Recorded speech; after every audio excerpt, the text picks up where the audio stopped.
Right at the top. The U.S. Geological Survey said the quake registered a magnitude 5.8 and was centered 40 miles northwest of Richmond, Virginia. And the strong earthquake that rattled the eastern United States was highly unusual in its severity, though it was centered in a part of Virginia known for some smaller quakes. And a 5.3 magnitude earthquake, the biggest in the state of Colorado in some 4 decades, shook that state in an area of the United States where earthquakes there are very rare as well. Now, Robert Zimmerman is an award-winning space historian. So, Robert, what are you doing talking about earthquakes? Well, I was sitting in it today, George. I'm sitting here looking at my website behind the black, and it sounds like some giant is walking across the roof of my house. And I said, what the heck is that? Things kind of settled down, and then it happens all over again. It feels like the house is really shaking very badly. And I go out the front door, and people are coming out of all their doors, and it was clearly an earthquake. I quickly went to the USGS site, quickly posted on my website every update that I could get about it.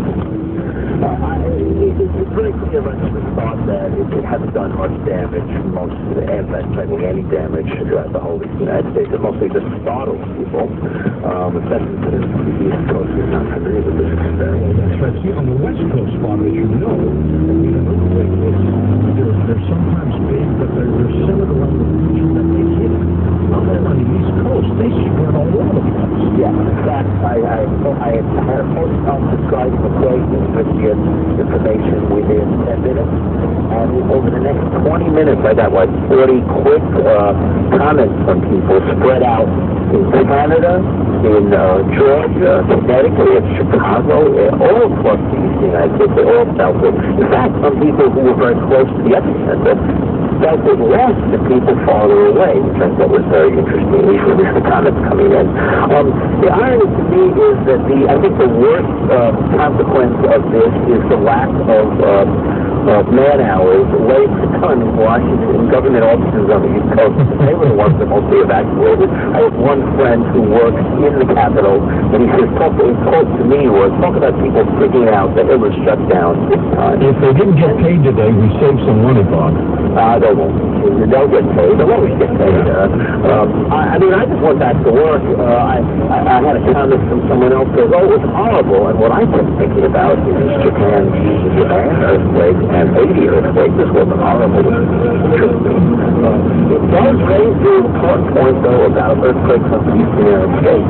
The geology. They large territory. A large quake is very large. Absolutely. They do have to This is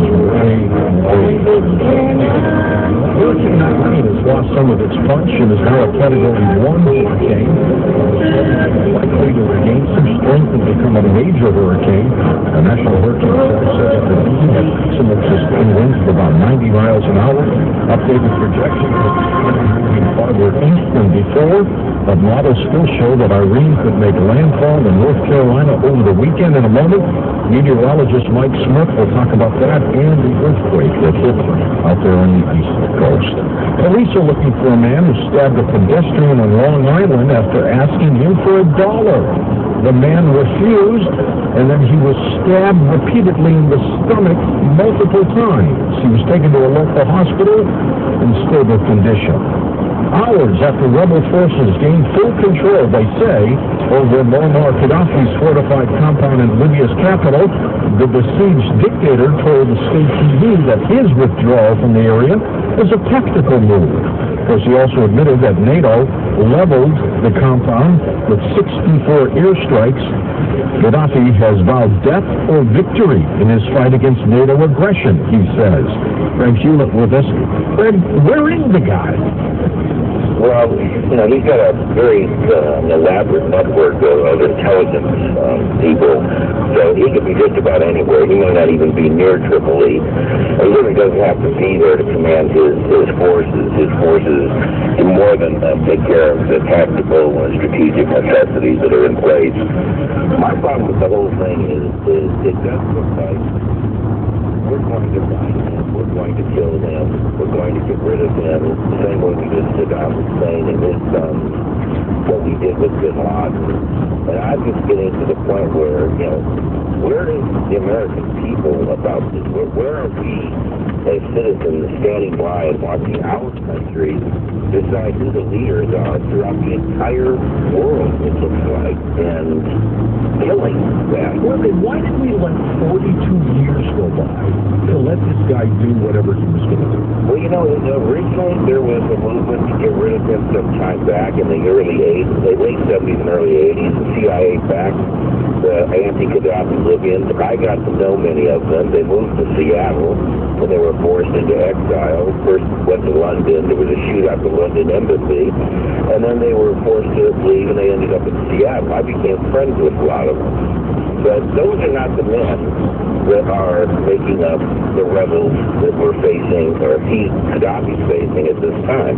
And these rebels have also been responsible, these so-called rebels have been responsible for kind of ethnic cleansing we've seen in other parts of the world, Rwanda and Bosnia, and yet we firmly back these people. It seems to me we're going to decide who's going to run the country, and I just can't believe there's any intent to install a full democracy. I just don't believe it anymore, and I don't believe the Democratic Party, to be frank with you, and I'm certainly no Republican, but I can't believe everybody's standing by and watching Obama do something that's actually making Bush look like less of a tyrant when he was in office. And strangely enough, I bet President Obama's popularity goes up if they get Gaddafi. Isn't that amazing? We don't even know where Libya is on a map. We have nothing to do with that country. Goldman Sachs runs the sovereign fund. Gulf Oil was in contract negotiations for the oil. And we know what the country's going to be turned over to.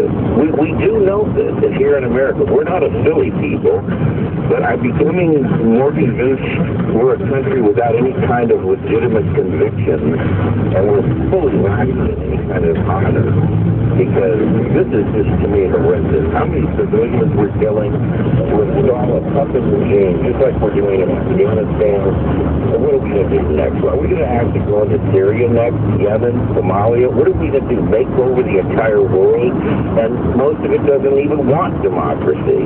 Well, you know Syria is next. Syria is next, Greg. I guarantee you it's on the list. Well, it's stunning that the American people are standing by and allowing this when there's no declaration of war. There's no interest except oil and wealth, sovereign wealth, money that's in the bank. And there's no interest for the American people to gain anything except what? Another tour of duty for a bunch of beleaguered rangers that are already on their 9th round of tours? It's the old sleight of hand. You keep people over the economy while you're doing other things. Now, you would think that the economy would be the stimulus if they stop fighting wars and do something about jobs here in America. That's not happening. Greg, we're going to be in touch with you. I have a feeling if they find Gaddafi this week, they'll put you back on. Police in Tennessee were called to a funeral home where workers found 2 intruders in there, alive, sleeping inside the caskets.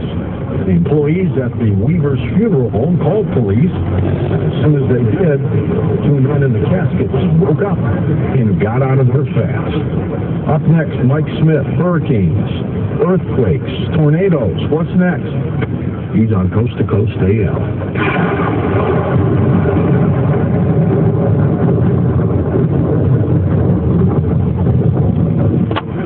Hi folks, Steve Shank and Babs Strasburg here for eFoods Direct.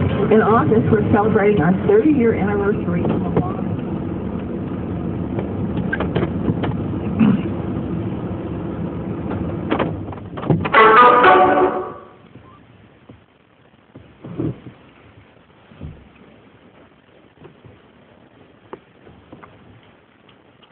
Elizabeth? Hey babe, I'm home. You're welcome. Go back to sleep. I'm sorry. Okay. I love you, babe. See you tomorrow. Night-night, babe. Sweet dreams. I love you, babe. see you tomorrow. Bye-bye, babe. Love you. Love you.